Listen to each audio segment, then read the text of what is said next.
In honor of the Islamic holy month of Ramadan, let's all take a few minutes to understand the role and impact of fasting in Islam. The Arabic word for fasting is Sawm. It's derived from a Syriac term meaning to abstain. However, in its religious context, Sawm refers specifically to Islamic fasting as prescribed in the Qur'an and the Hadith. Sawm is especially associated with Ramadan, the 9th month of the Islamic lunar calendar. Muslims who are not exempt for some reason are required to abstain from food, beverages, and sexual intercourse from dawn to sunset for the entire month. Fasting during Ramadan is one of the 5 pillars of Islam. If all of this sounds innocent, it's not. Ramadan is killing Muslims, not only spiritually, but also physically. CNN reports, though the month-long season is associated with deprivation, overeating is common practice once the sun goes down.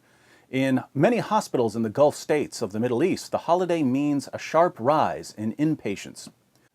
Among the causes of this rise in inpatients are heat stress due to dehydration, an increase in traffic accidents, and noncompliance with medications due to disturbed eating and sleeping habits. Crime rates also increase in many areas during Ramadan. Ammon News declares, in addition to fights, negative phenomena increase during the month of Ramadan, including traffic accidents, home robberies, purse snatching in public, and begging, according to security sources. The Social Defense Department at the Ministry of Social Development arrested 26 beggars during the first week of Ramadan. There has also been an increase in residential fires, particularly in the few hours before iftar, fast-breaking time, caused by misuse of cooking gas cylinders and increased electricity usage. But the main source of Ramadan-related health problems is gluttony. The CNN report continues. In recent years, the region has witnessed an increasing struggle with obesity and diabetes. Last month, a United Nations study rated many Gulf Cooperation Council countries as among the world's fattest. Why the increase in obesity? Paradoxically, Muslims tend to eat far more when they're fasting than when they're not fasting. You see, Ramadan isn't simply not eating. It's gorging yourself before sunrise, taking a break while the sun's out, and gorging yourself again at sundown, a diet recommended by no doctor ever. Let's look at some numbers from a Muslim country. According to the National Consumer Institute of Tunisia, Muslim consumption of basic food products doubles during Ramadan. Milk consumption goes from less than a liter per person in other months to around 2 liters per person during Ramadan.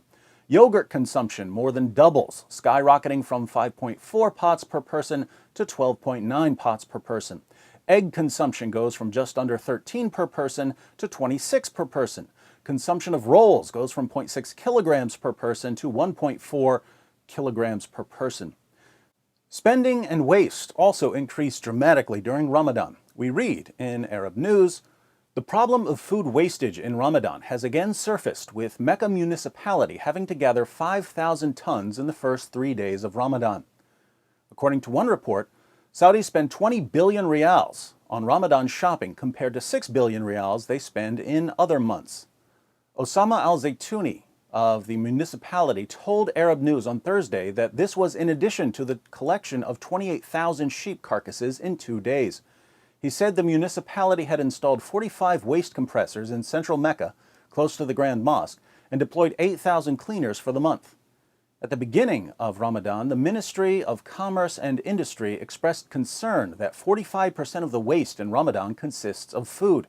It also revealed that 80% of the food prepared is unhealthy. So why do Muslims eat more and spend more and waste more when they're fasting than when they're not fasting? Why put a mask of piety on gluttony and excess? The answer, I think, lies at the very heart of Islam.